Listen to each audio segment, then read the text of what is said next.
Michel Serres, dans Variations sur le corps, l'un de vos ouvrages, en exergue, il y a cette dédicace à mes professeurs de gymnastique, à mes entraîneurs. Et à mes guides de haute montagne. Qui m'ont appris à penser. 3 personnes qui m'ont appris à penser. Oui, parce que j'ai une véritable reconnaissance pour ces braves gens.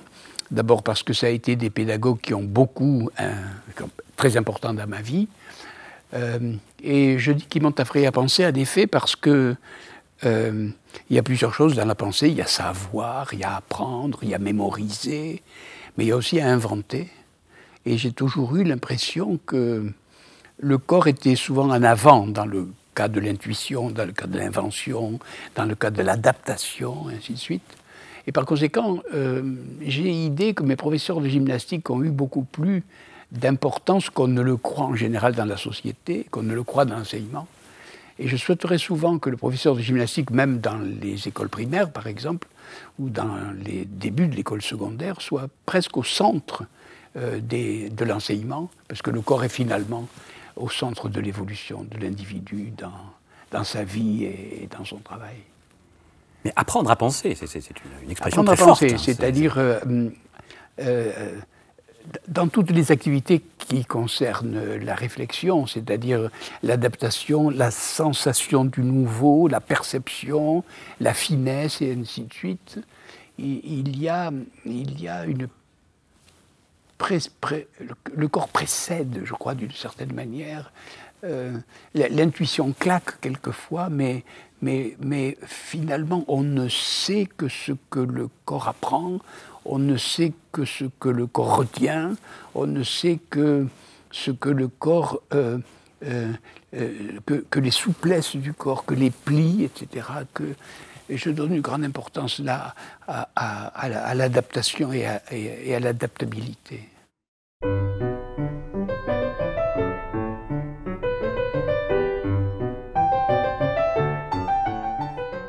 Puis vous aimez rappeler cette anecdote, Jacques Monod, qui a été votre ami, oui. Lorsqu'il travaillait sur oui. la LDN. Il disait j'ai mal au rein parce que je suis devenu l'ADN. Et en effet, l'ADN, comme tout le monde le sait, c'est un double brin en spirale, n'est-ce pas ? Et dans le corps, il y a une sorte de mime de l'objet qu'on est en train d'étudier. Et je crois que sans ce mime, sans cette transformation, cette métamorphose, voilà, c'est le mot que je cherchais, je crois qu'on ne sait finalement, et on apprend, ou on ne découvre que ce que le corps sait imiter, ou ce que le corps connaît en se métamorphosant dans l'objet qu'il étudie. Voilà. Vous aimez dire par exemple que le skieur ou le sauteur en hauteur qui mime ou font un geste avant de l'exécuter, il y a dans le mime quelque chose qui précède peut-être l'initiation. Oui, il y a 2 sortes de mimes. Il y a le mime du geste que fait l'entraîneur ou que fait le professeur, ou que fait son modèle quand on regarde un spectacle sportif ou quand on regarde quelqu'un qui saute à la perche ou qui saute en hauteur. Et on le mime même quand on ne bouge pas, on le mime en s'endormant. J'avais même un entraîneur qui me disait, si tu apprends à plonger, il faut que tu plonges en t'endormant tous les soirs, comme si tu faisais le geste virtuellement. Donc il y a ce mime-là pour l'apprentissage. Mais il y a aussi, comme dans l'exemple que je donnais de Monod, le mime de l'objet qu'on est en train d'étudier ou sur lequel on a une intuition donnée, et on a l'impression que le corps se métamorphose dans cet objet-là. Et c'est presque le mot métamorphose que je préfère au mot mime. Évidemment, le mot mime, c'est imiter, mais se métamorphoser, on sent que le corps a la capacité de se métamorphoser dans l'objet en question. C'est pour ça que je disais, ils m'ont appris à penser, parce qu'ils m'ont appris cette souplesse adaptative du corps métamorphique. Voilà. Nous parlions du corps qui imite, du corps qui mime. Vous parliez même d'ailleurs dans le sommeil. C'est une remarque qui rejoint d'ailleurs certains mathématiciens qui disent que lorsqu'ils travaillent sur des théorèmes... Oui, il n'y a pas que les mathématiciens. Oui. On le dit même de certains peintres qui découvrent le matin le sourire de la Vierge ou l'ange de l'Annonciation déjà peint alors qu'ils étaient en train de dormir. Ce qui veut dire que d'une certaine manière, le sommeil les inspire, oui, ça je le crois. C'est pas seulement vrai des mathématiciens, c'est vrai même de nous autres pauvres philosophes. Vos guides de haute montagne vous ont appris à marcher.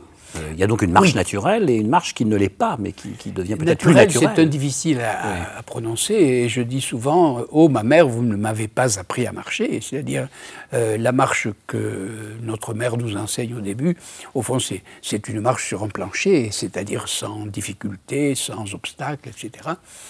Alors que, comme vous le savez, les articulations et les muscles des pieds sont extrêmement compliqués, extrêmement complexes, et permettent aux pieds de s'adapter à des inclinaisons et à des difficultés multipliées. Et par conséquent, la station debout dans la marche variable qu'on retrouve en montagne, ou fois dans les rochers, ou dans les pentes un peu verticales, où on reste encore debout, c'est la vraie marche. Et je suis très reconnaissant à ces guides de haute montagne de m'avoir appris à marcher, parce que, vous le savez sans doute, les vieillards tombent. Eh bien, les vieillards alpinistes ne tombent pas, tout simplement parce que quand ils ont un obstacle, eh bien, ils sont déjà adaptés à la rectitude du corps debout, malgré les difficultés que rencontre le pied. Et il y a un texte de Proust là-dessus, sur les pavés inégaux, que tout le monde interprète comme un phénomène de mémoire, etc.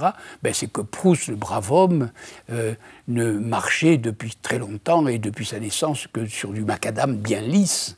Et tout d'un coup, aux merveilles, il marche sur des pavés inégaux. Et il se souvient de quoi? Ben, il se souvient de l'époque où les routes n'étaient pas macadamisées, vous voyez.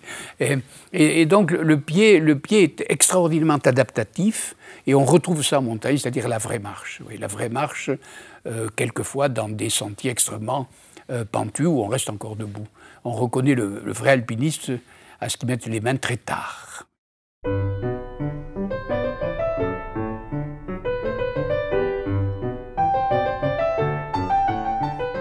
Une question qui est importante, c'est que peut le corps? Ce qui n'est pas une question banale, car que peut l'esprit? Oui, les philosophes s'y sont essayés, mais oui. Que peut le corps? C'est une vieille citation de Spinoza que j'utilise souvent, le corps peut. Et j'en fais presque une définition, c'est-à-dire que le corps n'est pas, parce qu'on ne peut pas le définir puisqu'il est métamorphique sans arrêt, il est adaptatif, il est souple, il est rapide, etc. Et je définis le corps par sa capacité. Il peut beaucoup de choses, et même il peut des choses que je ne sais pas encore, il peut des choses qu'il ne peut pas faire. Il peut quelquefois l'impossible. La preuve, c'est que certains sauteurs en hauteur sautent au-dessus de 2 mètres, et à ce moment-là, tout le monde se met à sauter au-dessus de 2 mètres. C'est pas qu'il y a le mimétisme, certainement, il y a l'entraînement sûrement, mais il y a aussi le fait que quelqu'un qui fait voir avec son corps qu'il peut quelque chose de nouveau, tout le monde découvre qu'il le peut aussi. Donc, la capacité du corps, le corps, d'une certaine manière, il n'est pas réel, il est virtuel, il est potentiel, il peut. Voilà, c'est ça, c'est presque sa définition. Et l'enfant qui cherche un pot de confiture il se tend, et il se tend tellement qu'il arrive à se tendre plus encore que sa taille ne pourrait le faire, vous voyez. Et ça, c'est un geste que tous les alpinistes connaissent, c'est-à-dire je ne vais pas arriver à cette prise, et pourtant j'y arrive en me tendant un peu plus que je ne pourrais, donc je peux me tendre au-delà de ce que je peux. Et donc cette tension, cette surtension définit aussi cette capacité. Et je crois que les chercheurs ont bien découvert que les muscles, les articulations, etc., c'était des grands savants en calcul tensoriel. C'est-à-dire qu'à l'intérieur des muscles, il y a des calculateurs qui connaissent tout à fait bien la tension de tel muscle ou de tel adducteur, vous voyez. Et par conséquent, il y a à l'intérieur du corps des capacités ou je sais pas, des centres de calcul extraordinairement raffinés. Et donc le sportif, mais cela vaut au fond pour tout homme, il crée un temps et un espace nouveau par cette extension du corps, cette extension nouvelle. On pourrait presque appeler ça de l'hominisation, c'est-à-dire on n'a jamais tellement vu dans les prés une vache se mettre à 2 pattes de derrière pour se mettre à valser avec son taureau préféré. Pourquoi? Parce qu'elle a un corps qui est d'une certaine manière relativement programmé. Enfin, c'est beaucoup dire programmé, mais enfin, elle ne sort pas de certaines limites de capacité, vous voyez. Déjà, on voit à mesure que l'évolution avance, que les singes, par exemple, ont une capacité expressive ou évolutive ou adaptative plus rapide et plus souple, si vous voulez. mais je crois que là, il y a dans l'être humain une capacité d'invention par corps. Vous voyez. Donc il y a une intelligence du corps si le corps invente. Comment concevoir cette intelligence du corps? Depuis que nous parlons, je suis en train de définir justement cela, c'est-à-dire l'intelligence du corps. Et peut-être êtes-vous scandalisé du fait que je fasse descendre, descendre c'est le bon mot, des facultés qu'on prête le plus souvent au cerveau, à l'intelligence, à la pensée, à la raison, etc., à l'intérieur du corps. Mais je crois que c'est tout simplement vrai et qu'il suffit d'avoir une pratique de la gymnastique, une pratique de la danse, une pratique des métiers même, de la chirurgie jusqu'au piano et de la charpente jusqu'à la marine, pour voir que les gestes sont extrêmement différenciés, adaptatifs, et qu'on peut inventer de nouveaux gestes. Et pas seulement le sportif, mais aussi l'artisan ou le danseur ou le chorégraphe a pour charge d'inventer de nouvelles postures ou de nouvelles conduites. Et là, il y a de l'invention. Oui, il y a une intelligence du corps. Oui. Il arrive que le corps est intelligent, voilà, rien que par sa capacité de mime et d'adaptation. Et il arrive que le corps trouve des solutions, avant même que la conscience, ou que la conscience réfléchie, ne l'enregistre. Ça peut accompagner. D'une certaine manière, tout le monde le sait, et même quelquefois, on sait que si on... par exemple, chaque fois que je change de vitesse en voiture, je ne récapitule pas tous les théorèmes de thermodynamique, n'est-ce pas? Or, il faudrait bien, si je voulais avoir une conduite tout à fait rationnelle, de récapituler tout mon manuel de thermodynamique avant de changer de vitesse. Je ne le fais pas. Donc le corps sait le faire avant même que j'y pense. Mais ça, c'est une expérience que tout le monde a, que si je réfléchis à tous les gestes que je fais, je vais les rater. Je vais avoir des gestes carrés, mal adaptés. Tandis que le corps lui-même est plus fluide, plus rond, et il sait s'adapter plus rapidement.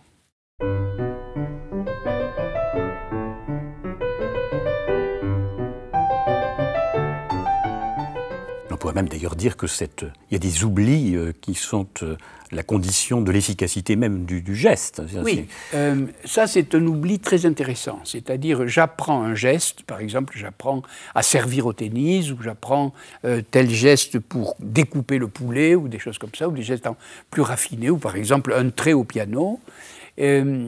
Tant que je m'exerce, j'y pense. Tant que je m'entraîne, je mets la chose en place, comme on dit. Je mets le geste en place. Je sais qu'il faut lever le bras gauche ou droit dans telle et telle position, etc.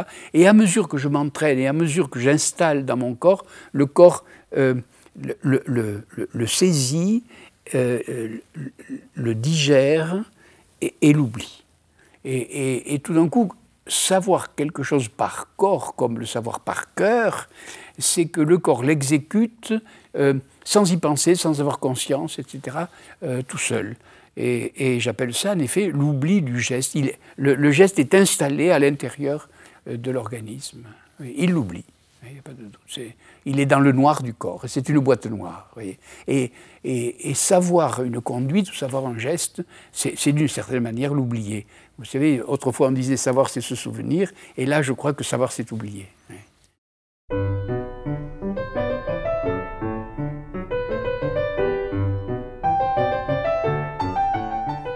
Les neurosciences, bon, c'est un terme générique pour dire des choses très compliquées, mais les neurosciences, rejoignant certaines intuitions qu'avait eu Spinoza, on le retrouve, disent que, d'une certaine manière, le corps anticipe effectivement. Exactement. C'est-à-dire, Spinoza dit peu, oui. C'est-à-dire est dans le virtuel, et les sciences cognitives ont découvert ces fameux neurones miroirs, en effet, qui permettent d'apprendre sans faire le geste, et on peut établir en effet de façon électrique que les neurones sont en effet électrisés par certains gestes qu'on ne fait pas ou qu'on voit faire, etc.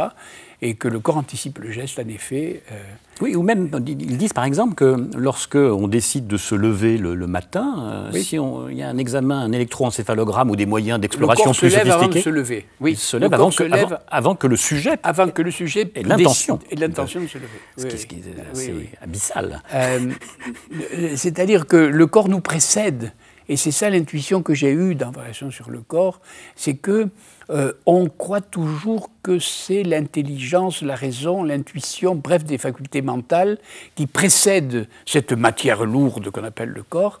Non, je ne crois pas. Je crois que le corps est plus léger qu'on ne le croit, plus soft, comme on dit, c'est-à-dire plus logiciel qu'on ne le croit, et qu'en effet, cette découverte des sciences cognitives ou des sciences neuronales était quasi attendue, vous voyez, par l'intuition qu'on a que le corps anticipe un effet d'intention. Oui.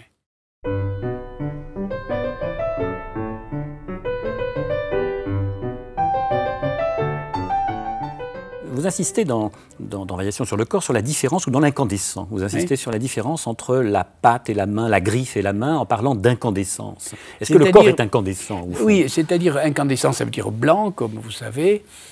Candidus, c'est blanc. Et ce qui me frappe beaucoup dans les organes animaux, c'est leur relative spécialisation, c'est-à-dire que le crabe a une extrémité qui est vraiment faite pour pincer, et d'une certaine manière pour pincer seulement. Le tentacule du poulpe ou de la pieuvre est fait pour saisir de telle et telle manière, mais seulement. Tandis que quand on regarde la main, ben, en effet, elle peut pincer, mais pas très bien, elle peut saisir, pas très bien, mais elle peut d'une certaine manière tout faire. Et cette espèce de blancheur incandescente, comme vous l'avez dit, permet à la main de s'adapter à 1001 ou 3001 conduites possibles. C'est-à-dire avec cette main-là, on va saisir le bistouri, on va jouer du piano, jouer du violon, on pourra bêcher, on pourra agripper une prise en montagne, etc. C'est-à-dire d'un coup, la main qui n'était propre à rien est bonne à tout. Bonne à tout et propre à rien. Et bonne à tout, presque propre à rien. Et là, il y a quelque chose... Alors, j'ai employé le mot variation. Le mot variation, là, est pris au sens presque musical. C'est-à-dire que quand on a un programme, disons un programme génétique, eh bien, nos organes peuvent varier sur le programme. Vous voyez, il y a toute une variation, comme on dit, variation sur un thème donné, mais ces variations sont tellement multiples que quand Mozart fait quelques dizaines de variations sur « À vous dirais-je, maman », je peux continuer à en faire encore d'autres. Le thème est toujours là, mais les variations sont quasi infinies. Oui. Et que vous inspire alors la célèbre réflexion d'Aristote, lorsqu'il dit que l'homme n'est pas intelligent parce qu'il a une main parce qu'il est intelligent. Ben, je ne sais pas quelle est la séquence là, mais je crois que la main est intelligente d'une certaine manière, tout simplement. C'est-à-dire elle est intelligente parce qu'elle peut, au sens que nous avons défini tout à l'heure, et qu'elle anticipe, et qu'elle contient en elle un peu... Enfin, quand je regarde un piano, je vois bien que, contrairement à un couteau qui coupe, avec le piano, le piano contient d'une certaine manière 1001 musiques que je peux jouer dessus. Et j'ai l'impression que la main est un peu dans ce genre-là. Ce n'est pas un outil à un seul usage, c'est ce sur quoi je peux jouer autant de musique que je veux. Voilà. Et on peut encore en inventer demain. Oui. C'est un puits infini. Voilà.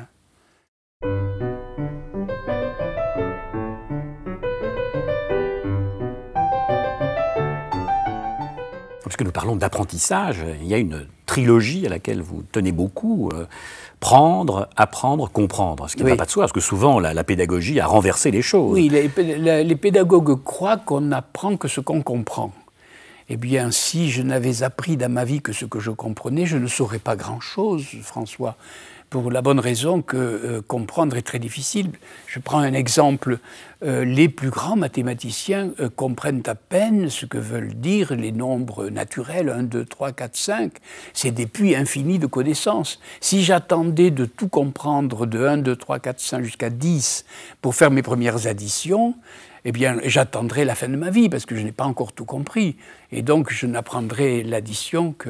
Donc, il faut que je me débrouille avec des choses que je comprends un peu, beaucoup, passionnément, à la folie, pas du tout, etc. Mais je me débrouille avec ça. Par conséquent, comprendre est peut-être à la fin, mais je me débrouille d'abord avec des choses que je comprends à peine. Et quand je disais prendre, apprendre, comprendre, eh c'est vieille expérience de mathématicien où je prenais le cours sans trop le comprendre, je l'apprenais sans trop le comprendre, et puis 30 ans après, au détour d'une rue, attendant un feu rouge, je me dis, mais nom d'un chien, mais ça voulait donc dire ça, ce théorème, ou le loup et l'agneau, ça voulait donc dire ça. Ça prouve que mon corps l'avait digéré pendant 30 ans, et qu'il y a un travail corporel extraordinaire, là, que je ne comprends pas d'ailleurs très bien, mais qui fait que la compréhension est longue à venir, enfin pour moi au moins. Et prendre, vous dites d'ailleurs, bon, prendre, ce peut être un poème ou un geste, et prendre, c'est accumuler dans le noir du corps. C'est ça, c'est-à-dire, il y a dans le prendre quelque chose qui est intéressant, et quand même la variation là, la variation musicale, sur tous les mots de langue française et de langue latine, disons en général, sur le mot prendre, c'est quand même formidable. Entreprendre, comprendre, etc. Il y a 1000 mots là-dessus, 1000 verbes qui sont construits sur cette prise de la main. Oui. Donc la main, déjà la langue savait que la main savait comprendre avant même l'intelligence. Ensuite, apprendre, c'est la maturation et comprendre, c'est l'intelligence au sens classique du terme. Comme si la tête était derrière, comme si ma main était bien en avant de ma tête, c'est le cas, comme si le corps était presque en avant je crois que l'intelligence joue toujours le dernier coup. Nous avons parlé de la pédagogie et des pédagogues, soyons ironiques. Est-ce que vous trouvez que la situation aujourd'hui dans l'enseignement, qui est une situation qui n'est pas toujours très bonne, on le sait, est liée en partie à cette mauvaise analyse du mécanisme d'acquisition? C'est très difficile, c'est très facile de critiquer l'enseignement parce que, bon, c'est, comme vous le savez, un désastre dans tous les pays du monde depuis déjà un bon demi-siècle. Par conséquent, il doit y avoir des tas de difficultés que je ne vois pas. Mais il est vrai que il ne serait pas inintéressant de mettre un peu le corps au centre, de mettre un peu le corps comme ça en priorité, et de dire que la compréhension initiale requise pour apprendre est probablement une illusion profonde. Quel est le professeur qui comprend complètement Madame Bovary ou Phèdre? Je ne l'ai pas encore complètement comprise, cette tragédie ou cette nouvelle ou ce roman. Et par conséquent, la compréhension, oui, c'est quelque chose qui toujours vous est donné par surcroît. Donc il faut retrouver les vertus de l'apprentissage par cœur ou par corps. Oui, je crois vraiment que c'est saisi à la fois blanche et noire, puisque c'est blanc du point de vue de l'incandescence et noir du point de vue de l'oubli, sont des actes corporels primitifs, importants et pédagogiquement utiles.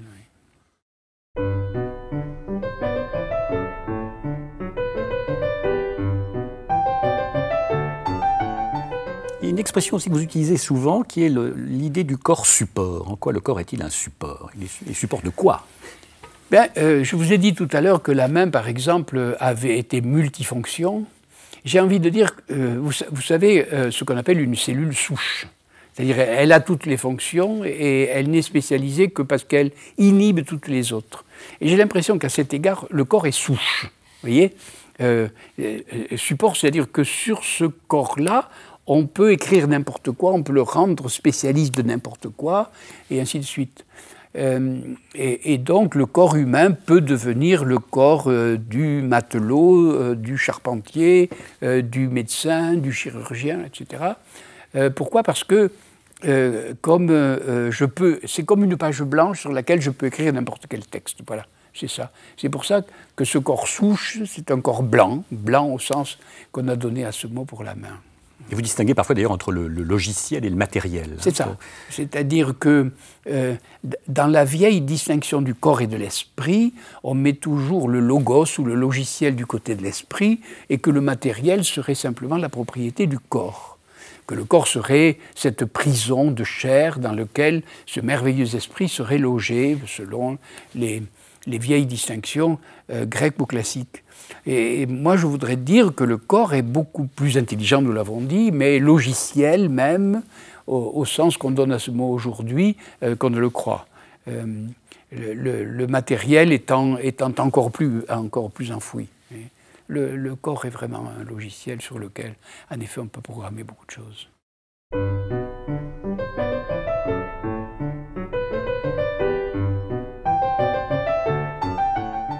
Une belle expression en français consiste pour exprimer la santé du corps, le corps en forme. Oui. La santé, on disait cela, c'est le silence des organes. C'est le silence des organes. Ça, c'est déjà, le silence est déjà une sorte de blancheur ou une sorte de noirceur, bien sûr. Mais l'état de forme, je trouve que c'est cette chose-là vue dans son superlatif. Je crois qu'il y a dans l'état de forme une sorte d'état d'extase, à partir de laquelle tout devient possible. Et si vous l'avez expérimenté, comme ça m'est arrivé quand j'étais plus jeune, on voit très bien que quand on est en forme, on peut réaliser un panier au basketball presque sans regarder le panier, parce que le geste est déjà là, inscrit dans le logiciel du corps. Vous voyez, où qu'on peut passer la barre de saut en hauteur, presque les yeux fermés, tellement qu'on est adapté parfaitement à cette activité. Et ce que je disais du corps, qui peut tout, d'une certaine manière, est réalisé de façon quasi parfaite ou éminemment, comme on dit, dans l'état de forme. Et cet état de forme peut être individuel, alors c'est vrai pour un athlète, c'est vrai pour un coureur, mais c'est aussi vrai dans le collectif.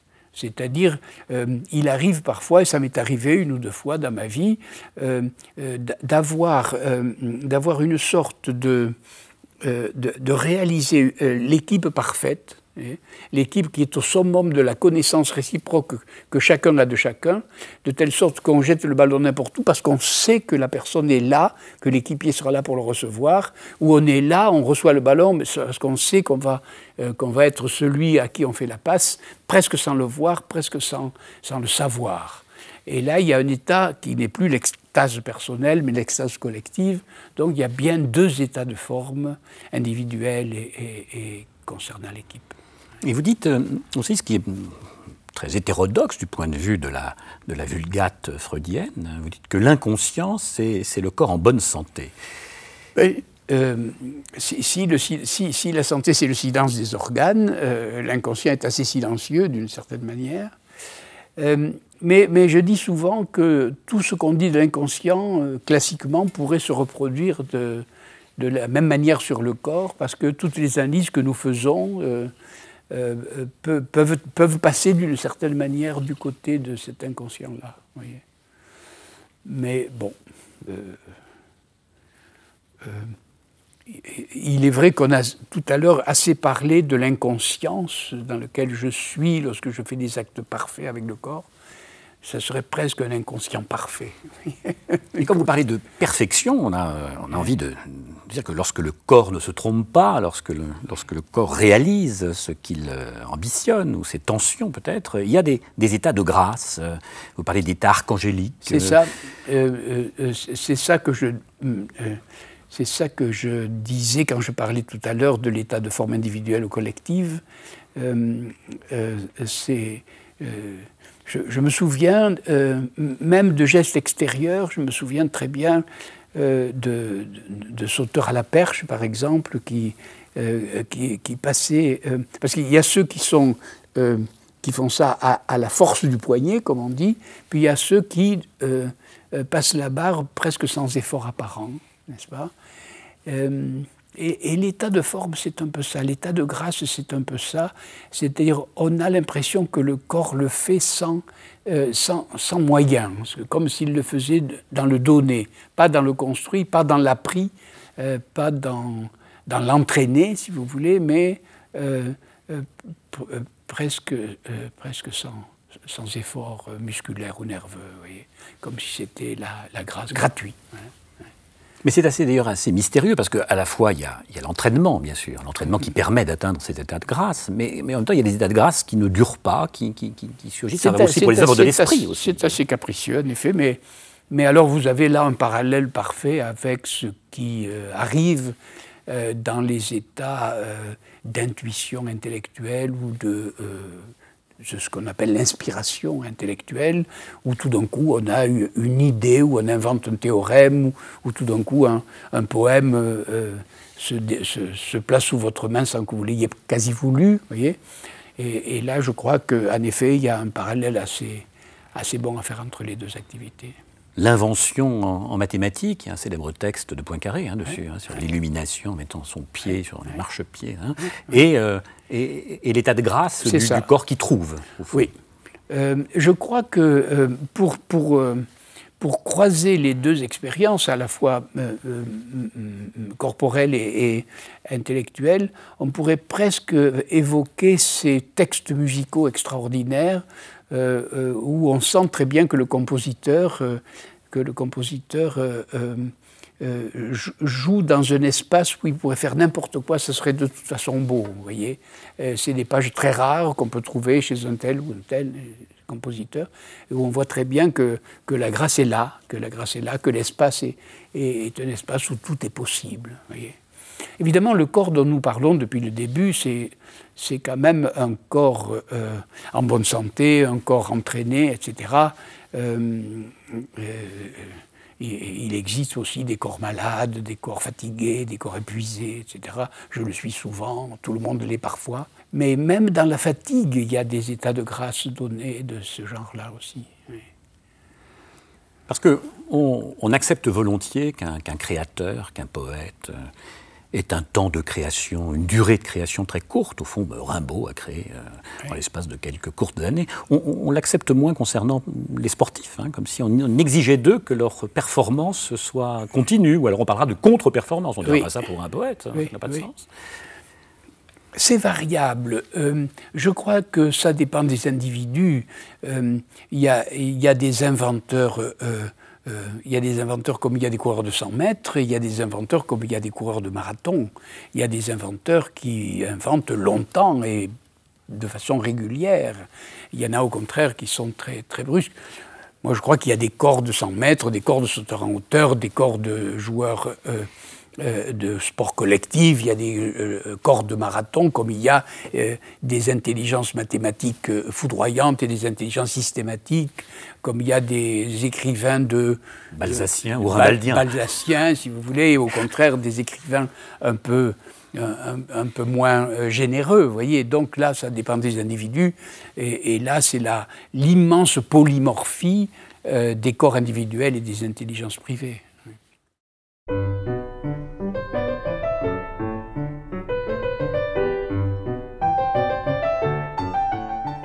Une expression que vous aimez donner, c'est le corps perd. J'ai envie de vous demander, que perd-il, que gagne-t-il à ce jeu-là, que gagne-t-on, que perd-on? Alors, c'est une idée qui m'est venue en écoutant beaucoup de grognons qui pensent toujours que les choses se perdent, que la culture se perd, que le savoir se perd, que les valeurs se perdent, vous connaissez.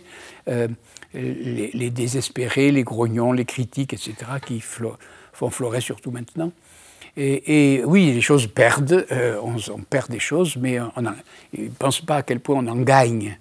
Et j'avais eu cette idée dès le moment où en effet, on avait inventé d'abord l'écriture, ensuite l'imprimerie et maintenant l'informatique, où en effet nous perdons beaucoup la mémoire, mais simplement nous ne la perdons que parce qu'on la perd au sens qu'une casserole perd. C'est-à-dire que la mémoire, au lieu d'être une faculté qui reste subjective, elle est sur le parchemin, elle est sur le livre imprimé, ou elle est dans la mémoire d'ordinateur, où j'ai toute la mémoire du monde qui est rassemblée. Et j'en ai tiré une idée un peu plus forte, que j'appelle exodarwinisme, c'est-à-dire l'externalisation des fonctions du corps dans un objet donné. Par exemple, un biberon, c'est un sein amovible. Un marteau, c'est un avant-bras et un poing amovible. On a l'impression que le corps a perdu l'avant-bras alors tout d'un coup, il est un objet du monde. Le biberon est un objet du monde. Et ça, c'est vrai pour les fonctions corporelles pures. Par exemple, une roue ne fait que capitaliser les fonctions de rotation de la cheville, du genou, de la hanche. Et ce n'est pas très difficile, l'invention de la roue. On voit très bien que c'est une externalisation de ces articulations-là, et ainsi de suite. Et là, une fois que les objets sont là, eh bien, ils évoluent comme si c'était des organismes objectivés. Et c'est ce que j'appelle exodarwinisme. Mais ce qui est vrai pour les fonctions pures du corps, c'est-à-dire le marteau, le sein, la roue, etc., est aussi vrai pour les fonctions intellectuelles. Et en effet, vous voyez bien que la mémoire s'est objectivée dans l'écriture, dans l'imprimerie, dans l'informatique, et ainsi de suite. Donc, le corps perd, en effet, mais il perd ces objets-là qui deviennent le support d'une évolution qu'on appelle l'évolution technique, l'évolution des sciences, et ainsi de suite. Voilà, j'appelle ça l'exodarwinisme, en effet. Avec ce décalage entre l'évolution de la technique et de l'autre, le corps humain. Le corps humain est toujours là. Voilà. D'une certaine manière, on disait souvent, et on n'en avait pas tort d'ailleurs, que dans les processus de dominisation, on voyait très bien le corps évoluer et la culture évoluer en même temps. Et à un certain moment, ça c'est un calcul que font très bien les paléoanthropologues, on voit que le corps s'arrête d'évoluer et que la culture prend un départ extraordinairement rapide. Comme si à un certain moment, l'évolution de l'hominisation freinait d'une certaine manière, mais qu'elle était relayée tout d'un coup par cet exodarwinisme-là. Que le darwinisme propre à l'organisme s'était externalisé dans les objets extérieurs. Et ça, c'est un peu le propre de l'homme, si on ose dire, vous voyez. C'est pas très à la mode de dire qu'il y a un propre, mais ça, on ne connaît pas beaucoup de bêtes. Si, les bêtes commencent à faire un peu des nids, les pivers font des choses de ce genre, les singes aussi. Mais peu à peu, là, il y a un effet de démultiplication fulgurant à partir du néolithique, quelque chose comme ça.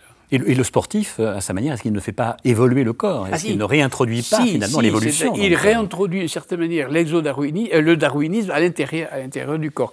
Mais évidemment, il n'a jamais réussi des performances aussi fortes que celles du début, c'est-à-dire celles qui nous ont permis de passer de 4 pieds à 2 pieds, celles qui nous ont permis de perdre tous les poils, etc., qui sont quand même des transformations que le sport n'arriverait pas à réaliser. Et au fond, les réalisations du sport, c'est Sisus, Altius, Fortius, c'est-à-dire les règles des Jeux Olympiques, aller plus loin, aller plus vite, aller plus fort, etc. Mais on pourrait donner aussi la même récompense aux danseurs, la même récompense aux artisans, la même récompense à tous ceux qui ont des conduites corporelles. Il n'y a pas seulement les sportifs, il y a aussi cela.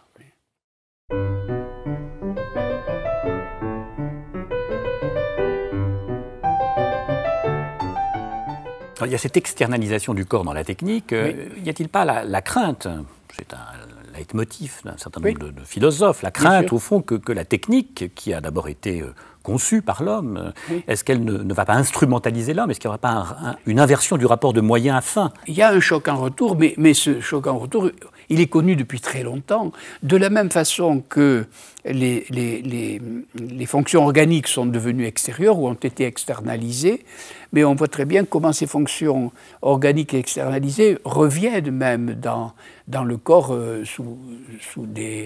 par les opérations, par tout ce qui a trait au changement de tel os avec tel élément recomposé, telle matière, etc. Donc ça revient en retour souvent. Alors je vais vous raconter une histoire. Dernièrement, je me trouvais dans un service de réanimation d'un hôpital important à Paris, et il y avait quelqu'un qui était dans une situation de soins intensifs quasi mortelle, et il était entouré évidemment d'un respirateur, d'un contrôleur cardiaque, etc. Et j'ai demandé au chef de service quel est le rythme de changement de volume de ce rein artificiel, de ce cœur artificiel, etc. Alors il me disait, c'est vrai, il y a déjà 20 ans ou 25 ans, au début où j'étais interne, il était gigantesque, maintenant il est miniaturisé. Et j'ai dit, à partir de quelle période cet appareil miniaturisé arrivera-t-il à au réel volume ou à la réelle taille du vrai organe, vous voyez? Et en effet, on voit très bien comment les objets en question peuvent redevenir ou revenir mimer l'organe initial. Est-ce que ça me fait peur? Ben, je ne sais pas. Pas vraiment. Il est vrai qu'à mon âge, on n'a plus peur de grand-chose. Mais je ne crois pas que ça me fasse peur. Pourquoi? Parce que, entouré d'objets comme nous le sommes déjà de façon quasi comme une inondation, ou une crue, ou un tsunami d'objets, la réaction que l'humanité aujourd'hui, ou que la société a envers cette inondation, c'est en effet de revenir à la randonnée, de revenir à la nature, de revenir... et je crois que cette année, on a vendu plus de chaussures de randonnée que de tout autre objet sportif ou commercial. Vous voyez, il y a une sorte de rééquilibration, je crois. Il y aura toujours, je crois, une sorte de rééquilibration. Pour rejoindre le corps et la technique, il y a la fiction de l'homme bionique. À force de perdre, est-ce que l'homme ne risque pas de se perdre lui-même? Est-ce que ce n'est pas une menace, au fond, pour l'humanité? Ça supposerait, François, que vous sachiez vraiment ce que c'est que l'homme. C'est-à-dire, ça supposerait que si l'homme se perd, c'est que vous savez ce que c'est que tout ce que nous savons, nous, de l'homme, c'est qu'il est né en Afrique à partir d'un certain nombre d'homininés ou d'hominidés, qu'il a évolué, et qu'en évoluant, il y a eu cette espèce d'événement de l'exodarwinisme à partir du corps. Et il est tout le temps en train d'évoluer, en effet. Alors, je ne crois pas qu'il se perde, il est dans une aventure. Et cette aventure, il se trouve que, au moins, nous pouvons espérer qu'il puisse la raisonner, la contrôler, la diriger, y mettre des intentions, des buts, savoir freiner certaines choses, savoir accélérer d'autres, etc. Plus on est en danger, plus il est requis d'être sage. Plus on est en danger, plus il est requis d'être philosophe. Parce que je pense, bien sûr, puisqu'on parle du corps père, je pense à votre expression, le corps appareillé, à force d'appareiller, est-ce que le corps ne va pas nous n'avons pas cessé d'appareiller, nous n'avons pas cessé de quitter. Nous avons quitté l'Afrique, nous avons quitté le sein de notre mère, nous avons quitté le biberon, nous avons quitté la maison pour aller à l'école, nous avons quitté... on ne cesse jamais de quitter. Et au mot viator, on est toujours en train de partir en voyage. Et bon, ben, on quitte encore ce que nous croyions autrefois être l'humanisme, etc. Il me semble que cette sorte de départ, là, je ne sais pas, je vais vous quitter bientôt. Non, il me semble que c'est ça, que c'est ça l'élan vital du corps. Voilà, c'est ça. Dans le Faust de Goethe, il y a la phrase célèbre, au commencement est l'acte, ou l'action. Oui. Et peut-être préférez-vous, avec Berthoz, dire qu'au commencement est le mouvement. Au commencement est le mouvement, mais c'est ce que je suis en train de dire. On quitte, on part, on départ, on est en train de se transformer. On est toujours dans un processus de transformation, ça, il n'y a pas de doute.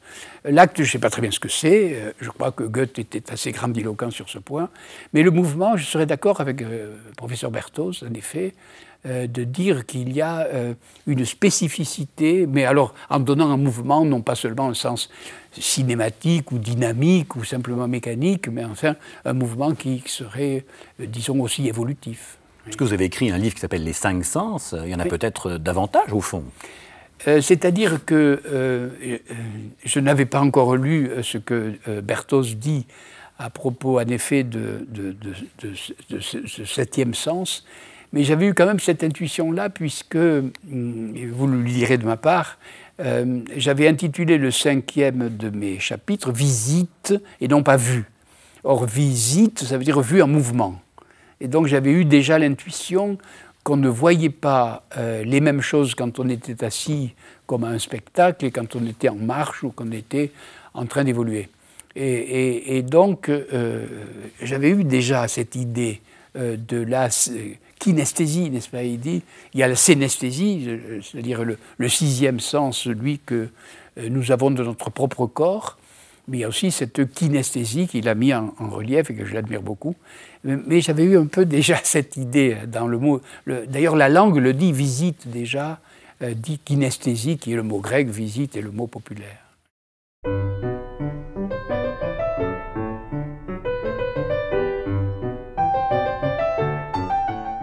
Vous nous dites qu'un 100 mètres, contrairement à ce que l'on croit, ne dure pas 10 secondes, moins de 10 secondes, mais 4 millions d'années. Alors expliquez-nous en quoi le 100 mètres peut durer 4 millions d'années.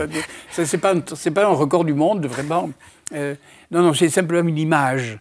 Parce que dans l'image d'ailleurs fausse, abominablement fausse, qu'on fait de l'évolution de l'homme, on le voit d'abord à quatre pattes, puis on le voit peu à peu se lever, et ensuite se tenir debout. Et ça, évidemment, ça dure depuis le lac Tchad ou le Kenya jusqu'à aujourd'hui, lorsque le champion est en train de revêtir la médaille d'or quand il est sur le podium, n'est-ce pas? Bon. Et je dis qu'en effet, tout ce mouvement dure des millions d'années. Mais l'hominisation, je regrette presque d'avoir dit ça, parce que tout le monde croit que je donne à penser que l'hominisation se fait comme ça, de façon linéaire. Non, ça ne s'est pas fait comme ça. Ça s'est fait de façon beaucoup plus aléatoire, de façon plus contingente, de façon plus brusque, avec des arrêts, etc., de façon plus complexe. Ça ne s'est pas fait comme ça, de façon linéaire, comme un homme qui court, qui se lève et qui fait un 100 mètres. Oui. Le 100 mètres dure non seulement des millions d'années, mais il n'est pas sur une piste toute droite. Voilà, c'est ça.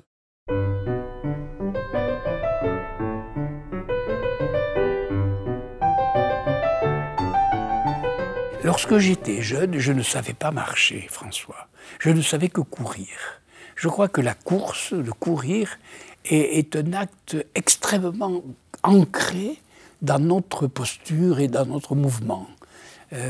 J'avais l'impression que marcher était une chose assez ennuyeuse, tandis que courir me paraissait plus naturel, vous voyez. Je crois qu'il y a dans la course quelque chose de très joyeux, de très profond. D'ailleurs, dans les 500, j'avais fait presque une classification des plaisirs, où j'avais dit sauter, courir, voyez, nager, etc. C'est-à-dire, dans les mouvements du corps, une sorte d'érotisme. On n'en a pas parlé à propos du corps, quand même, le plaisir de sauter, le plaisir de courir, le plaisir d'être souple, d'être adapté, etc. Le plaisir de jouer avec un ballon. Le ballon, quand même, c'est un objet extraordinaire, oui, si vous voulez. Là, il y a un érotisme du corps, là, qui généralise l'érotisme sexuel. Voilà.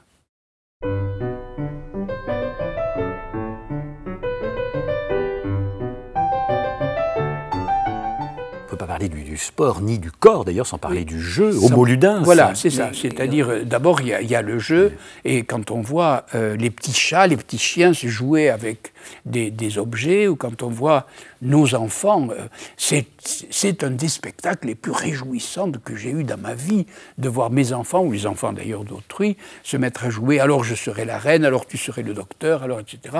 Et les voilà partis dans un monde enchanté avec des positions du corps et de l'esprit et du langage complètement potentiel, virtuel, imaginaire. On dit que le virtuel est de naissance technique d'aujourd'hui. Qu'est-ce que c'est? C'est bêtise. Enfin, les gosses jouent avec un plaisir extraordinaire. Et alors, ils inventent des objets.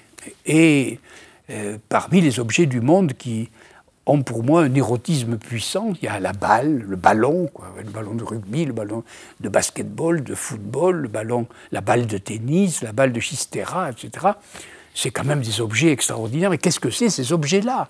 Puisque ce n'est pas des objets de réflexion, ce n'est pas des objets qui peuvent servir à quelque chose. À quoi ça sert, disent toujours les imbéciles? À quoi ça sert un ballon? À rien, vous voyez. Mais si, ça sert quand même à quelque chose d'extraordinaire. Ça sert d'abord à faire bouger mon corps. D'abord, c'est-à-dire que le maladroit, il attrape le ballon, il joue avec le ballon. Mais l'adroit, le ballon joue avec son corps. C'est-à-dire que on appelle ça en philosophie, je crois, la révolution copernicienne ou ptolémaïque. Où est le centre? Eh bien, dans le cas d'un homme vraiment adroit, le centre, c'est le ballon. Et le corps s'adapte au ballon, ou le corps du tennisman s'adapte à la position de la balle, etc. C'est la balle qui commande, c'est le ballon qui commande, etc. Bon. Mais ça, c'est simplement l'analyse du corps tout seul par rapport au ballon. Adroit, maladroit. Je le répète, le maladroit joue avec le ballon. L'adroit, c'est le ballon qui joue avec lui. Deuxièmement, la balle est un objet qu'on se passe l'un à l'autre, ou de façon ou de façon adverse, comme au tennis, ou à la pelote basque, ou au contraire de façon équipière, collective. Et là, je dirais volontiers, et je le dis souvent, que le ballon est un quasi-objet, c'est un objet qui n'est pas un objet, un quasi-objet, qui est un traceur de relations entre l'équipe en question. Et vous vous souvenez, à la Coupe du Monde, j'ai encore vu récemment l'Argentine marquer un but après 25 passes. Et je crois dans la finale France-Australie, ou la demi-finale France-Australie de rugby, on avait compté, je crois, 30 passes avant de marquer l'essai aux Australiens. Et donc, plus il y a de passes, d'une certaine manière, plus l'équipe joue. Mais plus l'équipe joue, plus l'équipe existe. Et plus l'équipe existe, plus nous savons ce que c'est qu'un collectif humain. Et par conséquent, qu'est-ce que le ballon? C'est le traceur de relations d'abord, et c'est l'auteur du contrat social. Voilà. C'est-à-dire, l'équipe est une équipe, lorsque les relations se tracent maximalement entre les équipiers. Et donc là, le spectacle fondamental qui fascine les foules, c'est « Ah mon Dieu, nous savons enfin ce que ça veut dire être ensemble ». C'est-à-dire, Descartes disait « Qui suis-je » c'est une question à San France aussi, mais dans le spectacle sportif, football, rugby, basket, qui sommes-nous? Qui sommes-nous? Ah, nous, c'est ça. Vous voyez, nous, c'est ça, c'est-à-dire les spectateurs, tout d'un coup, sont unis, participants, parce qu'ils voient la solution à un problème que même les politiques, même les juridiques ne savent pas résoudre. C'est-à-dire, vous demanderiez au président de la République française ce que c'est que la France, il ne sait pas répondre. Vous demandez au maire de Vitry-le-François ce que c'est que Vitry-le-François, il ne sait pas répondre. Mais les spectateurs savent répondre à la question. Voilà, l'équipe, c'est ça. Vous voyez, l'équipe en mouvement, c'est ça. Voilà. C'est l'origine du collectif. Et du lien social, un mot à la mode. Du lien social, c'est ça. Le lien social, l'auteur du lien social, c'est le ballon. Et c'est le ballon en mouvement. Hein, voilà. C'est l'auteur du contrat, quoi. Je passe un contrat, et ce contrat, nous le signons en se faisant la passe. Oui. Et vous poussez même la métaphore très loin, puisque le ballon circule, oui. Et lorsqu'il circule, tout va bien. Oui. S'il ne circule plus, c'est un peu comme l'argent. Voilà, c'est-à-dire... commencent les catastrophes. C'est-à-dire, le lien social se défait, l'équipe se défait, elle perd d'ailleurs en général, et les spectateurs ne voient plus à quoi ça sert. Ils ne jouent plus à rien, c'est-à-dire c'est raté, quoi. Vous voyez, voilà. C'est vraiment pour analyser vraiment le spectacle sportif, il faut se mettre du point de vue du ballon et pas du point de vue des joueurs. C'est le ballon qui est le sujet. C'est le ballon qui est le sujet. Voilà, c'est ça. Donc on a évolué du corps. Ce quasi-objet est un quasi-sujet. Un quasi-sujet. Voilà. Et le ballon, ils n'ont pas tous la même forme. Il y a le ballon oblong du rugby. Est-ce qu'il a une particularité, ce ballon? Parce qu'il ne va pas droit, ce qui est curieux. C'est pas les mêmes fonctions. C'est-à-dire que dans divers sports, la vraie solution, c'est quel est le rapport entre le ballon et l'homme? Est-ce que l'homme est plus important que le ballon ou le ballon plus... je crois qu'il y a des sports où le ballon est plus important. La preuve, c'est qu'il ne faut pas toucher l'homme. Autrement, il y a carton jaune ou carton rouge, etc. Tandis qu'il y a des sports où, au contraire, l'homme rentre plus dans le jeu. D'une certaine manière, dans le football, ils sont un peu en dehors du jeu. Ils jouent d'abord qu'avec les pieds, on ne peut pas jouer avec le reste du corps, tandis qu'avec le rugby, tout le corps est engagé. Donc les phénomènes de combat, les phénomènes de proximité, les phénomènes de se toucher, de se choquer sont plus importants. Donc le ballon, forcément, n'a pas la même forme et il est plutôt adapté au fait de le tenir dans ses bras, vous voyez, plutôt qu'il circule dans le monde. Vous voyez, voilà.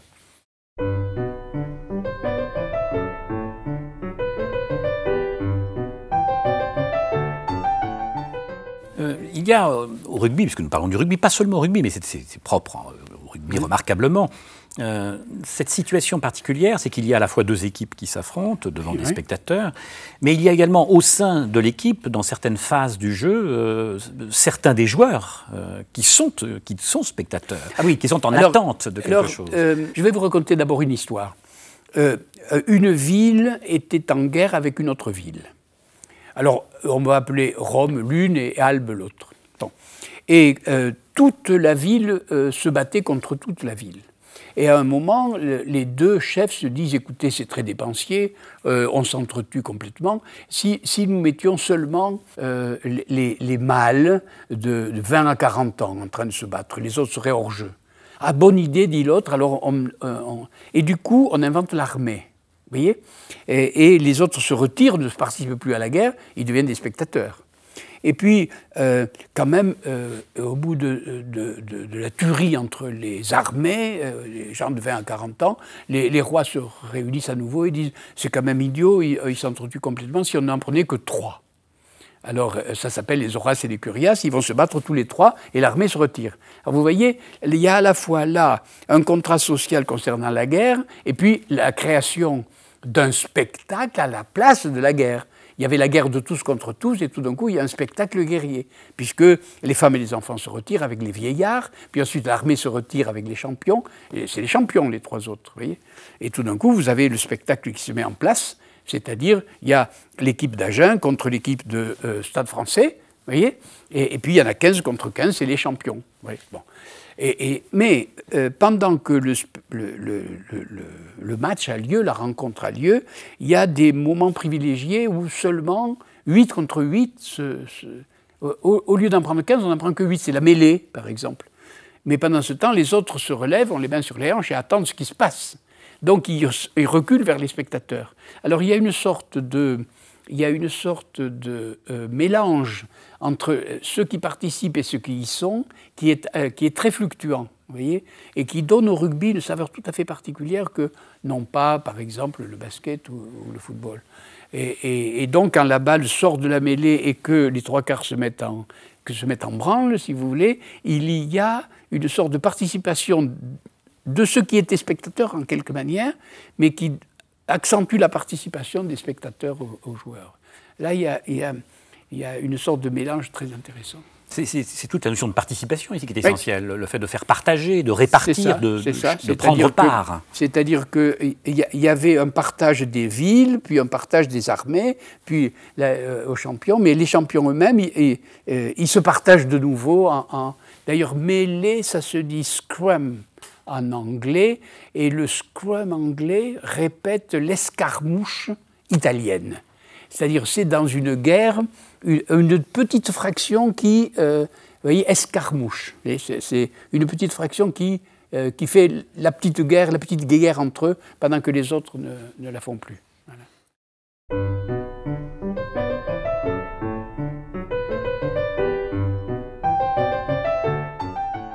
Il y a certaines analyses, je pense à ce que disait Marcel Mauss quand il parle de fait social total. On se demande si certains événements sportifs, par exemple au Brésil, un match de football, ça déborde très largement le cadre de l'affrontement de 2 équipes. Il y a une dimension métaphysique, théologique. Mais oui, mais revenons en arrière. Lorsque j'ai dit tout à l'heure que dans le ballon, il y avait la reconnaissance, le plus souvent inconsciente, des spectateurs à dire « mais qui sommes-nous » et que le contrat social est en train de se constituer et que l'équipe, là, est un modèle absolument précis de ce que peut être la communauté, la naissance de la communauté, il y a là, dans l'idée de la liaison, du lien social, quelque chose que le mot religion dit exactement. C'est-à-dire religion voudrait dire alors relier, ce qui nous relie entre nous.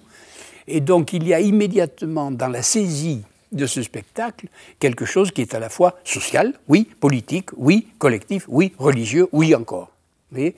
Et que par conséquent, moi je ne vois pas de différence là entre le Brésil et ce qui se passe au rugby à Biarritz ou à Bayonne, ou ce qui se passe au basketball au Mans ou à Pau. Il y a des phénomènes de participation collective qui sont de nature religieuse. C'est-à-dire comment se crée le lien social. Oui, c'est religieux, il n'y a aucun doute là-dessus. Et il y a des représentations de sport qui virent parfois au tragique.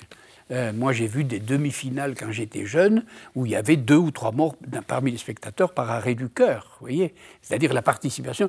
Vous savez, les Grecs accouchaient pendant les spectacles de tragédie. Les Grecs, eux, accouchaient pendant les spectacles de tragédie. Tellement que l'émotion était forte. Ils participaient à la guerre contre les Perses des choses comme ça. Oui, oui. Oui. Et d'autant plus religieux que c'est des spectacles sans texte. C'est des tragédies sans texte, c'est des comédies sans texte, c'est des représentations sans langage, vous voyez, mais avec le droit. Un langage, mais avec le droit.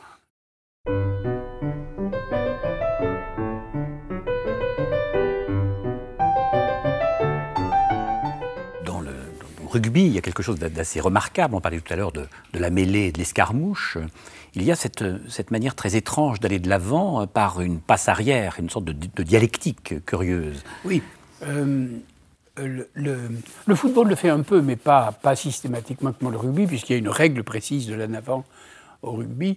Mais je vais disant souvent que le rugby a été inventé dans la Grèce ancienne, puisque le célèbre Épaminondas avait créé une légion thébaine où effectivement l'attaque se faisait par une sorte de corne et que les suivants, parmi les fantassins, couraient d'autant plus vite qu'ils étaient en retrait par rapport aux premiers et qu'ils attaquaient d'autant plus violemment la légion en face. Et là, en effet, il y a l'idée de faire la passe en arrière pour bénéficier d'une course plus rapide.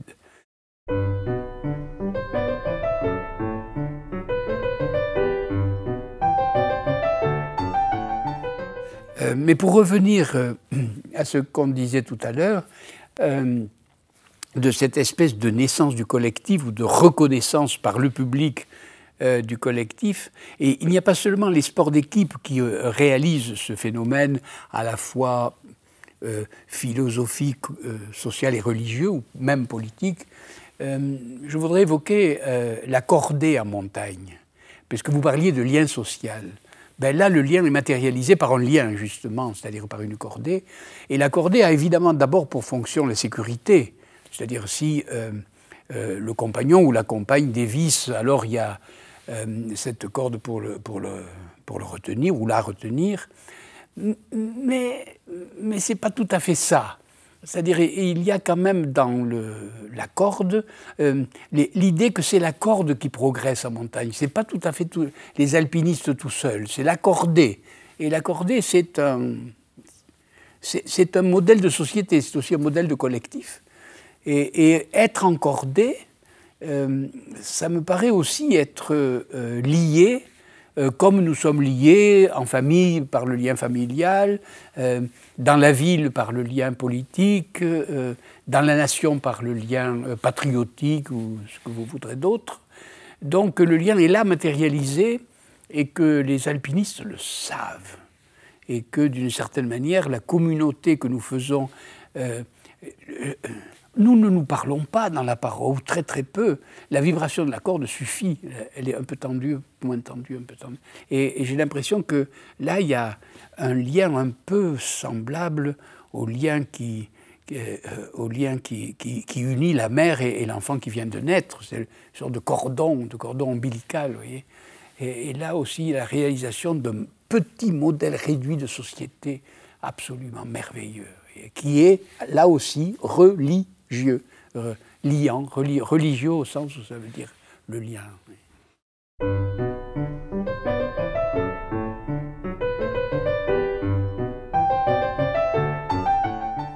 Et il y a dans le spectacle sportif quelque chose qu'on retrouve dans le spectacle tragique, peut-être, oui, oui. Ne serait-ce que cette dimension qui est celle de la catharsis, de la purgation, oui, de la purification de la violence. De la violence. Alors là, sur la violence, il faudrait parler un peu plus longuement peut-être parce que ça me paraît très important.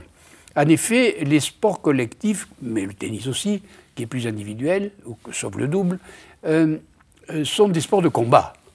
Deux équipes combattent l'une contre l'autre et, comme je l'ai dit tout à l'heure, c'est un peu le modèle réduit de ce qui s'est passé dans les batailles autrefois. D'une certaine manière, il vaut mieux jouer à 15 contre 15 Anglais que de faire la guerre et d'avoir des morts à la fin des batailles. Donc c'est une substitution de la violence parfaite. Je ne dirai jamais assez de bien du sport comme substitut de cette guerre-là. Très bien. Cela dit, la violence va au quart, à demi ou complètement, selon qu'on choisit le sport plus ou moins engagé. Et le rugby, par exemple, est plus engagé que le football. Et vous avez observé que chez les spectateurs du football sont plus violents que les spectateurs du rugby. Pourquoi? Mais pour cette raison-là. C'est-à-dire, comme le football ne va pas au bout de la violence, les spectateurs y vont. Comme le rugby va quasi au bout de la violence, les spectateurs n'y vont pas. Donc il y a comme une sorte de constante, comme on dit, des constantes de force en dynamique. Il y a une sorte de constante de la violence qui est partagée ou non partagée.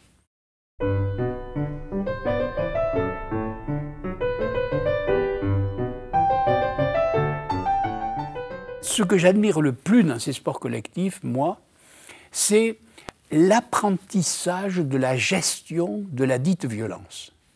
C'est-à-dire que je m'engage comme troisième ligne, par exemple, dans tel et tel combat, et tellement rapproché que, effectivement, c'est le choc presque permanent. Mais si, à un certain moment, je n'obéis pas à la règle, mais à la règle qui est quelquefois très compliquée, très fine, très précise, très circonstancielle, il y a coup franc et je fais perdre 3 points à l'équipe. Et il faut que j'apprenne donc là qu'à l'extrémité de mon action violente, je puisse immédiatement m'arrêter. Est-ce que vous connaissez, vous, une pédagogie plus puissante que celle-là pour apprendre à un individu de gérer sa propre violence? Tu vas jusqu'au bout de ton engagement, mais si l'arbitre siffle, tu t'arrêtes. Et même tu t'arrêtes avant que l'arbitre siffle, puisque tu fais perdre 3 points à ton équipe. Donc là, il y a une gestion à la fois individuelle et collective de la violence qui met ce sport... Alors là, je faisais l'éloge du corps tout à l'heure par rapport à l'esprit, vous vous rappelez, dans l'apprentissage, mais là, du point de vue collectif, je ne connais pas de pédagogie plus réussie, d'une certaine manière. Et il faudrait apprendre à beaucoup de gens ce type de conduite pour justement régler beaucoup de problèmes de violence à cet égard. Deuxièmement, je voudrais aussi parler de l'arbitre, parce que comment gérer la violence? Réponse, nous n'avons dans les sociétés pour gérer la violence que le droit. C'est-à-dire, si tu tues ton voisin, tu passeras au tribunal. C'est-à-dire, il y a toute une organisation juridique qui comprend les gendarmes, les policiers, les juges d'instruction, le tribunal, les avocats, l'avocat général, bref, tout le scénario du procès, la prison. Donc, il y a tout un arsenal juridique qui est là pour protéger ou prévenir la violence. Sur le terrain de rugby, où il y avait évidemment là un modèle réduit de société, il y a un modèle réduit de tribunal, qui est réduit à une personne, l'homme en noir, avec droit sur la violence. Et par conséquent, qui joue? J'ai dit tout à l'heure, c'est le ballon qui joue. C'est le ballon qui fait. Qui marque l'essai? Qui marque le but? Réponse, l'arbitre. Ce n'est pas Thierry Henry, ce n'est pas Zidane qui marque le but. Ce n'est pas tel ou tel 3/4 ou troisième ligne qui marque l'essai. Ce n'est pas vrai. C'est l'arbitre qui le marque. Et par conséquent, il faut dire à tous les journalistes sportifs, il faut dire à tous les auditeurs qu'il est faux, non seulement scandaleux, non seulement antipédagogique, non seulement anti-politique, non seulement méprisable de dire « il y était » et l'arbitre l'a refusé. Mais ce n'est pas seulement ces erreurs-là, c'est une erreur pure et simple, c'est-à-dire que le journaliste n'a jamais joué, ou que le spectateur n'a jamais joué. S'il avait joué, il saurait que c'est l'arbitre qui le marque. Et pourquoi il le marque? Pour une raison très simple. Revenons à la société qui gère la violence avec tout le système juridique de la police, etc. Eh bien, si vous faites un procès parce que vous avez tué votre voisin, eh bien, si vous êtes condamné, vous pouvez faire appel. Et si vous êtes condamné à appel, vous pouvez aller en cassation. Et donc, il y a des appels successifs. Or, dans le sport, il y a une délimitation spatio-temporelle du match. C'est-à-dire, c'est sur 80 mètres, c'est sur 40 mètres, ça dépend des sports, et c'est 80 minutes, c'est 90 minutes, avec une mi-temps de un quart d'heure ou 5 minutes, etc. Et par conséquent, il ne peut pas y avoir d'appel. Et comme il ne peut pas y avoir d'appel, l'arbitre est souverain. Et donc c'est l'arbitre qui, en effet, ne peut jamais et ne doit jamais revenir sur ses décisions, parce qu'il n'y a pas d'appel. Donc ce n'est pas la peine de protester, et les joueurs le savent. plus tu protesteras, plus tu te feras foutre dehors. Par conséquent, l'arbitre est le seul souverain, et c'est donc qui joue l'arbitre. Vous voyez, c'est-à-dire, première question, qui joue, c'est le ballon. Deuxièmement, qui joue, c'est l'arbitre. Premièrement, le ballon, parce que c'est comme ça que le collectif se constitue et que le spectateur voit cette scène incroyablement politique et religieuse qu'est le sport. Mais d'autre part, c'est l'arbitre, parce que c'est là le début, le commencement, l'origine, l'émergence du droit. C'est-à-dire le rapport violence-droit qu'on voit chez tous les philosophes politiques, chez Hobbes, chez Rousseau, tout ça est là mis en scène de façon parfaite. C'est-à-dire, il y a la violence déchaînée, il y a la règle acceptée, et il y a l'arbitre souverain. C'est-à-dire, il y a toute la scène du droit, et de nouveau, il y a la pédagogie de la gestion de la violence, mais il y a la pédagogie juridique.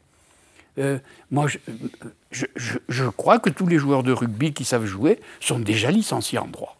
Ils ne sont pas seulement licenciés en rugby, ils sont licenciés en droit, parce que non seulement ils savent le droit, ils savent la règle, ils savent, mais ils l'apprennent aux spectateurs. Tandis que le spectateur, dans le spectacle sportif, il est dans une faculté de droit. Il est dans l'amphithéâtre de droit.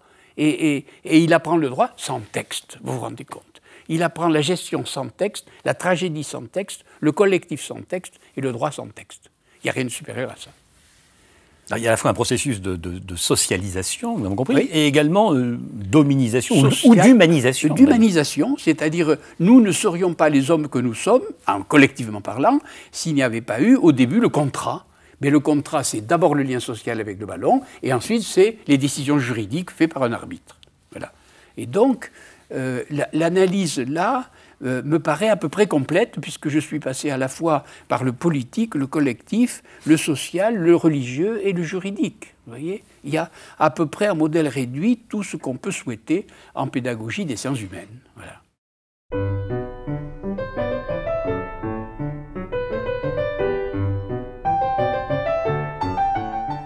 Il y a des institutions successives qui ont purgé la violence. Oui. Au fond, c'est ce que nous avons vu tout à l'heure par cette sorte de généalogie. Oui. Puis le sport. Mais le sport aura-t-il le dernier mot? Est-ce que Non, il n'aura pas le dernier mot, parce que ceux dont je viens de faire l'éloge, et l'éloge absolument sans restriction, puisque je suis moi-même enseignant, et je n'ai jamais pu enseigner à mes étudiants avec une telle perfection et sans parole, des choses aussi profondes et élémentaires. Vous voyez, donc je suis en admiration devant ce phénomène, devant cette institution, devant ses performances, presque au sens anglais. Mais toute cette construction si parfaite est en risque. Et aujourd'hui, elle est en risque majeur parce qu'elle est aujourd'hui complètement réabsorbée dans une autre institution sociale qui est en train de la voler, de la dévorer et probablement de la tuer. C'est l'économie, c'est l'argent. Lorsqu'on voit que le spectacle, je prends l'exemple de la Coupe du Monde de football contemporaine qui a lieu au moment où nous tournons, que je vois d'un côté que le spot publicitaire à la télévision est de 325 000 €, et que j'entends un directeur de la chaîne de télévision dire que le spectacle qu'il propose est pour nous abrutir et pour rendre aptes à recevoir le message télévisé de tel restaurant rapide qui transforme mes enfants en obèses, vous voyez, ben, je suis l'esclave de ces 325 000 € là, vous voyez, me voilà non plus spectateur passif en train d'apprendre ce que j'avais dit qu'on apprenait, mais maintenant je suis un spectateur complètement passif, en train d'être guidé peu à peu vers la publicité. Voilà un premier esclavage. 2, les joueurs sont eux-mêmes achetés, vendus, négociables, etc., aussi cher qu'ils soient payés, ce sont des esclaves, parce que la définition de l'esclave, c'est un homme qu'on peut vendre, qu'on peut acheter, qu'on peut négocier, qui est sur un marché. On appelle ça le marché. Enfin, dire d'un homme qu'il est sur le marché, qu'est-ce qu'on peut dire de plus épouvantable depuis l'Antiquité? C'est-à-dire qu'il est achetable et vendable à merci. Et je viens d'apprendre, et tout le monde le sait aujourd'hui, que pour agrémenter sans doute cette fameuse Coupe du Monde, le pays organisateur a importé 50 000 femmes et a construit un bordel qu'il appelle Artémis, qui a 3000 mètres carrés de grandeur, de surface, et qui est à 3 stations de métro du stade olympique. Et là, c'est des esclaves misérables qui sont soumis à ce que les villes maquereaux appellent l'abattage. Alors, esclaves spectateurs, esclaves joueurs, esclaves ces pauvres femmes misérables, eh bien là, tout ce qu'il y avait de pédagogique dans le sport est en train de me faire vomir. Tout ce que j'admirais à la fois pour mon éducation personnelle de mon corps, pour le développement du vôtre ou celui de mes étudiants ou de mes enfants, tout ce que j'admirais dans la pédagogie et l'instruction de la violence est en train de se réduire à ça, c'est-à-dire à ce que la civilisation contemporaine a de plus ignoble, c'est-à-dire le retour à l'esclavage. Et je ne peux pas dire autrement, que voulez-vous.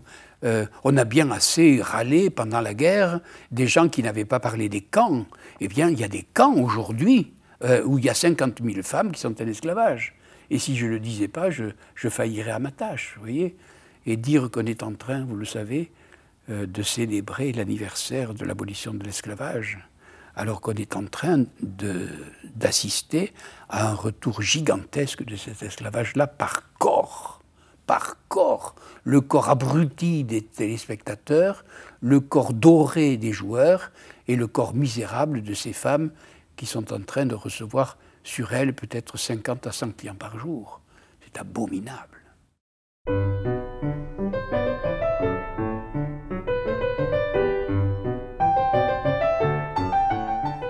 Mais est-ce que vous êtes en train là de chanter un sport disparu, un sport qui n'existera plus? Non, je crois qu'il est toujours là. Je crois que il y a toujours des gens, vous savez, vous le disiez en commençant cet entretien sympathique par l'évocation de mes guides de haute montagne. Vous savez, les guides de haute montagne que j'ai eus, ce sont des saints. S-A-I-N-T, S, oui, ce sont des saints qui donnent leur vie à leurs clients, qui se mettent en danger pour leurs clients. Et les professeurs d'éducation physique, je les aime, les entraîneurs aussi, et les joueurs le plus souvent. Mais cette espèce de phagocytage de cette institution que nous avions dans la contemporanéité construite à la fois pour la pédagogie, l'éducation, la santé, etc., devenir cette horreur-là, me terrifie, voilà, c'est ça. Je crois que beaucoup de gens font du sport en dehors de ces ignominies-là, je l'espère, et que ça continuera. Mais il faut quand même dire que cette institution que j'admirais tant, vous savez, moi qui aime tant le spectacle sportif et la pratique du sport, depuis que je sais tout ça, eh bien, vous savez, la Coupe du Monde de football, je ne vois plus les rencontres avec le même œil. Cette présence, évidemment, de l'argent, est-ce que ça ne signale pas, au fond, une sorte de prévalence de l'économique, aux dépens même du politique, puisque aujourd'hui on attend même du sport, on attend des matchs, on attend de l'idéologie sportive, qu'elle apporte une solution à tout, aux problèmes sociaux, oui, aux problèmes... Le vieux Dumézil, que j'ai bien connu autrefois, avait une idée assez amusante, assez intéressante et peut-être profonde de nos sociétés. Et il disait que nos sociétés, que quand on regarde un village, regardez la place d'un village, il y a un clocher, c'est celui de l'église, il y a le marché, où le samedi et le dimanche, on vend de la volaille ou des veaux. Et puis, il y a le monument aux morts, il y a quelquefois une caserne, etc. Et il disait que ces trois fonctions, ou ces trois institutions, étaient absolument permanentes depuis la plus haute antiquité, dans un espace très large. Il appelait ça le dieu de la guerre, Mars, le monument aux morts, le dieu des religions, Jupiter, c'est-à-dire et Quirinus, le marché. Et tout à l'heure, en racontant le rugby, ou en racontant, j'ai raconté un peu l'histoire, vous vous rappelez, de la guerre entre deux villes, Rome et Albe par exemple, et on sent très bien que le sport était un peu dérivé de la bataille, de la guerre, et que c'était une dérivation de la violence meurtrière vers une violence corporelle moins dangereuse, avec des règles. Et donc il y avait du droit. Et d'autre part, j'ai dit qu'en regardant le spectacle sportif, on ne pouvait pas éviter de dire que c'était vraiment une grande messe, c'était un rite, c'était quelque chose de religieux. Alors il y a un côté Mars, un côté Jupiter, enfin il y avait les deux dieux du clocher et de la guerre, et j'ai l'impression que peu à peu ils ont disparu, au profit d'un seul maintenant, qui est une espèce de déluge d'argent. Et les sociétés se portent bien lorsqu'il y a des équilibres entre les fonctions, entre les dieux, pour parler comme ça, ou entre les classes sociales. Et là, il y a un seul. Oui. Je n'aime pas ça. J'ai l'impression que l'économie n'a jamais été l'infrastructure, et elle le devient maintenant parce qu'elle a pris la culture. Oui. C'est-à-dire que c'était la culture, l'infrastructure, c'était tout ça qu'on raconte, parce que c'est du culturel tout ça. Hein. C'est la culture la plus profonde, le sport c'est de la culture, sans texte, mais c'est de la culture. Mais voir dévorer la culture par des millions d'euros et de voir ce que ça donne au bout du compte, c'est-à-dire l'esclavage, l'esclavage des spectateurs, l'esclavage des joueurs, l'esclavage de ces pauvres femmes. Mais mon cœur saigne de penser à ces trois esclaves dont je suis, et surtout de voir, je le répète, des choses que j'estimais, que je pratiquais, être saccagé à ce point. Voilà. Un autre esclavage qui est celui de la drogue, qui était lié aussi à l'argent. Nous sommes dans... Oui, c'est-à-dire, c'est une suite donnée, c'est-à-dire, ça fait partie, j'ai parlé de la prostitution, j'ai parlé de la publicité, la drogue fait partie de la cérémonie, c'est-à-dire, ça fait partie de la série qui est engagée, parce que il faut gagner de l'argent, pour gagner de l'argent, il faut gagner, pour gagner, il faut se droguer, et ainsi de suite. Oui. Bon, ben, l'argent est une drogue comme une autre, voilà. Et là, je suis préoccupé. Voilà, c'est ça. Je ne fais pas partie pourtant des critiques systématiques ou des pessimistes, mais là, il faudrait peut-être inventer deux sports, un sport millionnaire et un sport pauvre. Et alors, je serais, moi, assez sensible à un sport qui pratiquerait la pauvreté. Ça serait bien, vous voyez. Vous vous rappelez, les Jeux Olympiques, quand j'étais petit, la mère Guatchel, au bout de 3 médailles d'or, vous savez ce qu'elle a eu? Elle a eu un manteau de fourrure. C'était formidable, elle était heureuse comme tout, elle avait un manteau de fourrure. Ça, oui, bon. Donc si je comprends bien, le sport a toute sa place dans un humanisme revisité, repensé, oui. Celui dont vous jetez un peu les bases. C'est-à-dire... Nous aujourd'hui, nous avons appris de bonnes nouvelles. C'est-à-dire, on peut raconter l'histoire à l'endroit. On nous l'avait toujours raconté à l'envers. C'est-à-dire, quand Marco Polo, quand Jacques Cartier découvrait d'autres pays, il rencontrait d'autres gens, c'était des autres. Et maintenant, on raconte l'histoire à l'endroit, c'est-à-dire que nous sommes tous sortis d'Afrique, qu'on s'est quittés un moment et qu'on se retrouve. Donc, en effet, il y a un humanisme nouveau qui peut être mis en place, raconté, on peut remettre l'histoire à l'envers, et on peut mettre le corps au bon endroit. Vous voyez, il y a des choses qui se remettent en place presque naturellement. Et donc, ça m'enthousiasme beaucoup, vous voyez, de cette reconstruction globale de la philosophie, de la pensée, de la culture, etc. Mais là, il y a quand même une blessure là, très forte qui m'atteint très, très profondément dans ce que j'aime. Voilà, c'est ça.